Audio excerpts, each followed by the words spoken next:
Bismillahirrahmanirrahim. Assalamualaikum warahmatullahi wabarakatuh. Waalaikumsalam warahmatullahi wabarakatuh. Kami dari kelompok 2 atau kelompok produser akan menyampaikan hasil diskusi kami. Terlebih dahulu kami akan menyampaikan yel-yel.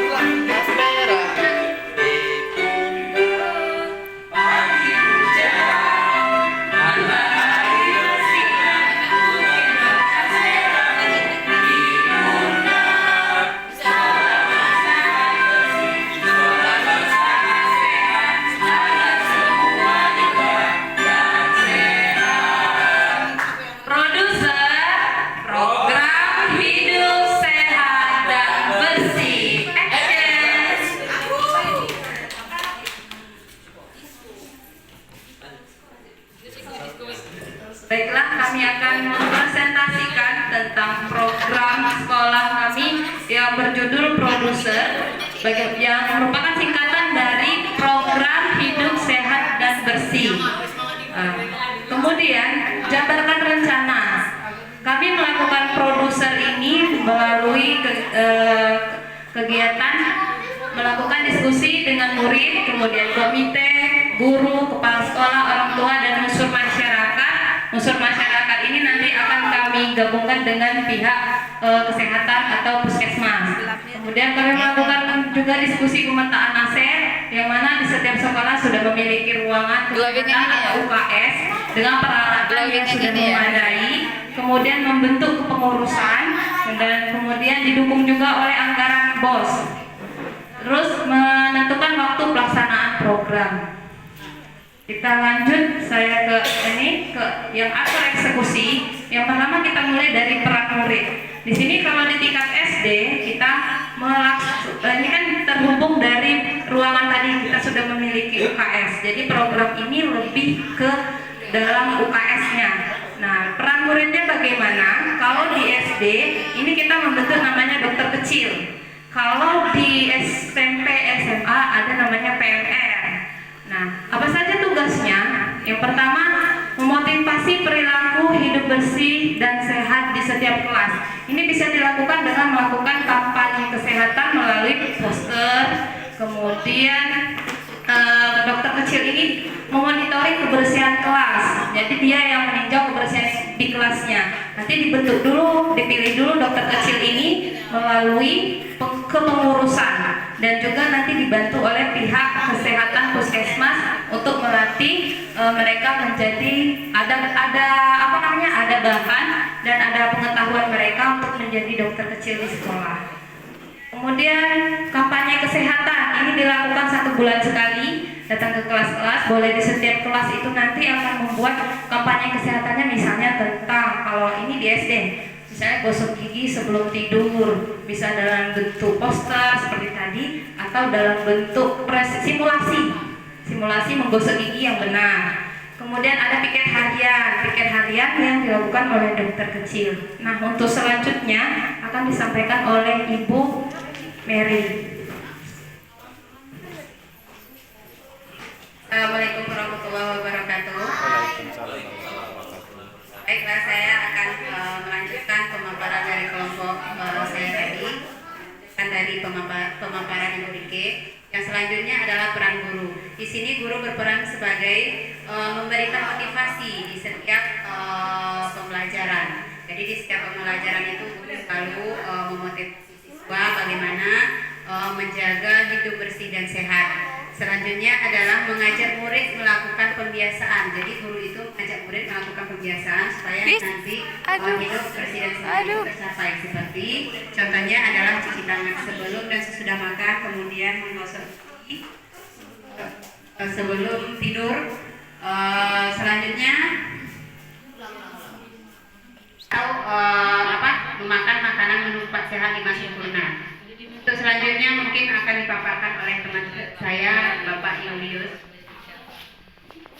Oke, baik, saya akan melanjutkan peran orang tua di dalam di sini yaitu memberikan penyuluhan tentang kesehatan. Waktunya 1 kali dalam 1 semester itu di sekolah ya. Jadi memberikan penyuluhan tentang kesehatan di sekolah ini peran kepada orang tua. Waktunya dalam 1 semester, mungkin ada pertemuan semacam rapat nanti kan. Di situ ada penyuluhan tentang kesehatan di sekolah. Oke, cukup itu saja. Baik, ada beberapa yang ingin ditambahkan dari program ini. Jadi di atur eksekusi kami akan berkolaborasi juga dengan peran orang tua di sini juga sebagai penyuluh. Jadi mereka sendiri yang pemateri dan menyampaikan atau mensosialisasikan tentang program hidup sehat dan bersih. Serta kami juga nantinya akan programnya akan mengundang pihak luar seperti puskesmas atau orang kesehatan yang akan berkolaborasi tentang penyuluhan bagaimana program hidup sehat dan bersih. Mungkin itu saja, Pak. Demikian pemaparan dari kelompok kami. Apabila ada tanggapan atau pertanyaan dari kelompok lain, kami persilakan. Nah, berikutnya teman-teman dari kelompok lain silakan menanggapi. Kelompok Nancy atau kelompok Baiklah, kami dari kelompok Disco. Nah, yang pertama mengapresiasi gambarnya ya, sepakat ya teman-temannya, gambarnya untung nggak pakai tik gitu ya, penuh dengan warna ya.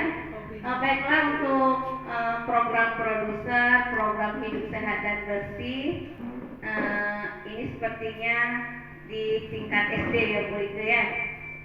Yang ingin saya tanyakan, tadi ada dokter kecil ya Bu ya, bisa digambarkan kira-kira perannya seperti apa, terus bagaimana menentukan siapa yang bisa dijadikan sebagai dokter kecil ya. Hanya itu. Assalamualaikum warahmatullahi wabarakatuh. Waalaikumsalam warahmatullahi wabarakatuh. Silakan teman-teman dari kelompok produser untuk menanggapi pertanyaan Bu Dewi.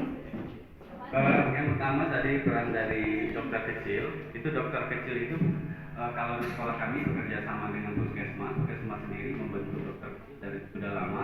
Nah, yang kami anggarkan di tahun ini adalah baju dokter kecil. Yang kami anggarkan, kebetulan juga ada lomba UKS, jadi tepat sekali untuk tahun ini. Pertama, tugas dokter kecil itu adalah melaporkan apabila ada teman yang sakit kepada guru senior, kemudian ditindaklanjuti sesuai dengan tingkat luka ataupun cedera yang akan diberikan. Kemudian tindak lanjut berikutnya akan dibawa ke puskesmas. Kemudian juga dokter kecil ini bertugas mendampingi tim puskesmas apabila ada penyuluhan-penyuluhan, seperti misalnya mendampingi menyiapkan timbangan, kemudian mengukur alat ukur, kemudian juga dia mempraktekkan bagaimana mengukur berat badan ataupun tinggi badan. Untuk selanjutnya yang lebih detail lagi itu pihak puskesmas yang yang berkompeten.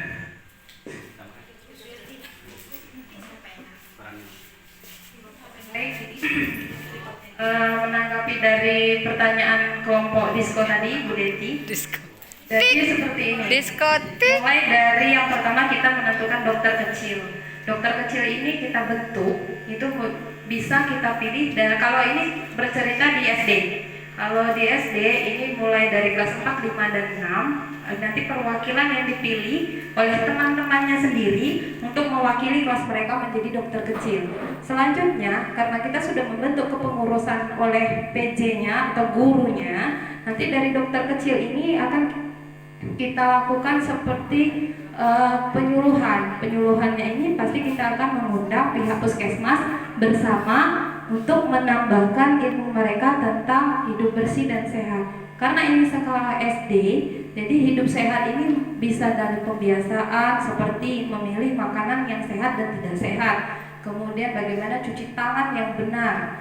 Kemudian bisa dari menggosok gigi sebelum tidur. Selanjutnya banyak lagi yang dilakukan. Setelah itu bagaimana peran mereka, apalagi tugas peran mereka. Nah, ini yang dilakukan di dalam program UKS. Di dalam program UKS nanti dibuat peran dokter kecilnya Yang pertama, memotivasi perilaku hidup bersih dan sehat di setiap kelas. Jadi dijadwalkan 1 bulan atau bisa 1 minggu sekali, cukup 10 menit atau 5 menit saja mereka kampanye di kelasnya melalui poster. Jadi seperti ini hidup sehat kepada teman-temannya. Karena perwakilan tadi kan dari kelas 4, 5, dan 6. Dokter kecil yang perwakilan kelas itulah yang berkampanye di kelasnya masing-masing, dan nanti bersama guru menyelipkan dalam pembelajaran menyambung dari kampanye yang dilakukan oleh dokter kecil tentang pembiasaan.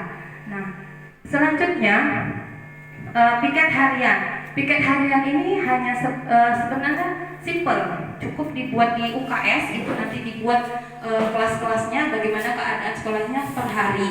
Misalnya kita berskala 1 minggu sekali, kalau per hari mungkin terlalu banyak nanti ininya, kita jadwalkan 1 minggu sekali juga sambil mereka kampanye, dicontek per minggu, kelas 1B misalnya. Banyak sampah, jadi nanti apa yang dibuat dan bagaimana juga keterangannya. Nah, selanjutnya di tingkat minggu akhir pekannya barulah mereka mengkampanyekan apa yang sesuai dengan keadaan dari kelas mereka yang mereka tinjau setiap hari. Kalau di sini peran dokter kecil, mereka tidak menegur, tetapi hanya memotivasi dan memonitoring, melaporkan. Memotivasi dengan cara kampanye dan dengan cara yang menyenangkan. Nah, saya singgung sedikit di peran orang tua. Ini kemarin tentang ini PHBS. Jadi ceritanya saya berdiskusi dengan pihak waktu itu dengan pihak POP bagaimana membuat UKS itu programnya berbeda dari yang lain. Jadi di sini kami tambahkan peran orang tua. Peran orang tua ini sebenarnya nanti selain mereka menjadi penyuluh di setiap pada waktu yang tertentu, ini nanti ada piket orang tua, beberapa orang tua nanti dipilih untuk piket ke sekolah. Nah, mereka membantu guru. Nah, ini tugasnya guru dan orang tua menegur, kemudian menasehati, tidak menegur dengan cara yang galak, dengan cara yang menyenangkan juga. Bagaimana mereka menegur misalnya ada anak-anak yang membuang sampah sembarangan. Jadi di sini ada kolaborasi antara orang tua dan murid di sekolah tentang PHBS. Itu yang saya sampaikan. Lebih kurang saya akhiri. Maaf kalau masih ada tambahan? Cukup. Saya akhiri. Assalamualaikum warahmatullahi wabarakatuh. Waalaikumsalam. Waalaikumsalam warahmatullahi wabarakatuh. Terima kasih Bu Rika dan dari kelompok produser. Silakan ada tanggapan dari kelompoknya Bu. Assalamualaikum warahmatullahi wabarakatuh. Waalaikumsalam warahmatullahi wabarakatuh. Baiklah, saya dari kelompok yang menanggapi dari kelompok Ibu Rika tentang program produser. Dari penampilan program ini sangat menarik sekali ya, dan kami mungkin bisa mencontoh dari program yang sudah dilaksanakan ini. Di sini saya ingin bertanya sedikit ya.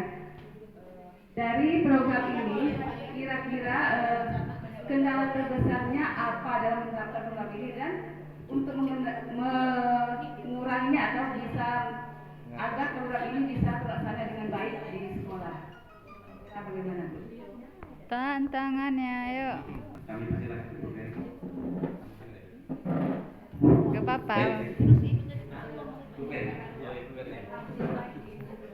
Baik, untuk tantangan sendiri, bagi saya sendiri sebagai guru di sekolah luar biasa, tentu banyak sekali tantangan untuk menerapkan program ini, terkhusus untuk peran murid, karena ada beberapa anak yang tidak bisa kita masukkan. Tentunya kami akan mengajak anak-anak yang memang memiliki kemampuan yang bisa kita ajak untuk melakukan kolaborasi ini.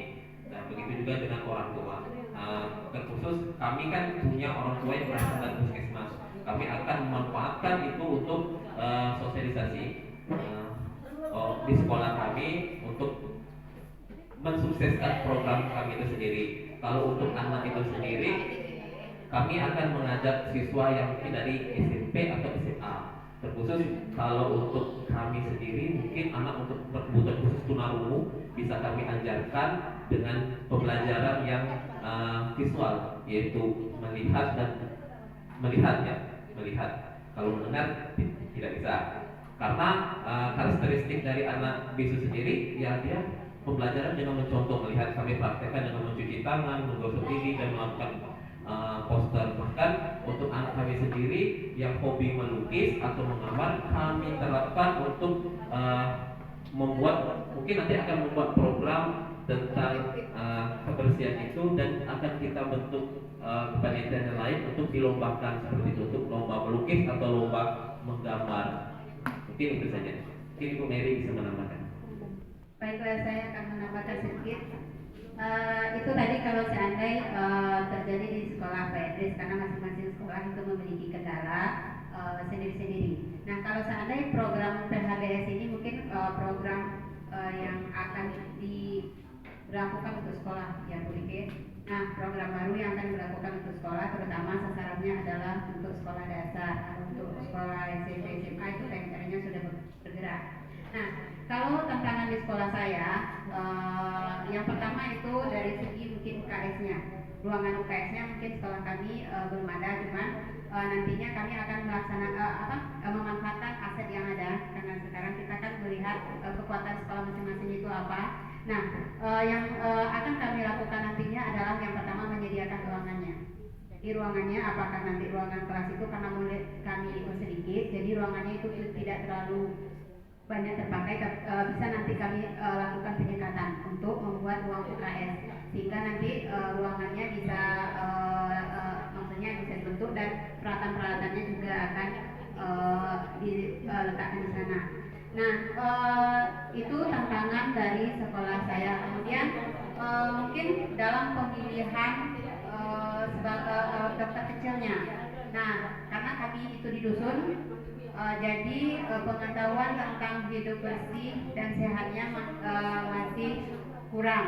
Nah, itu paling nanti kami akan bekerja sama seperti kata penjelasan dari Bu Dike tadi, bekerja sama dengan pihak puskesmas untuk menentukan pengurusan, memilih dokter kecil dan memberikan penyuluhan bagaimana cara menjaga hidup bersih dan sehat, seperti mencuci tangan, gosok gigi, menentukan makanan sehat dan tidak sehat. Itu bisa dilakukan dengan membuat poster-poster yang akan murid sendiri yang membuatnya, yaitu perwakilan. Ditutup, mau dipantun dulu nih. Silakan teman-teman dari kelompok produser.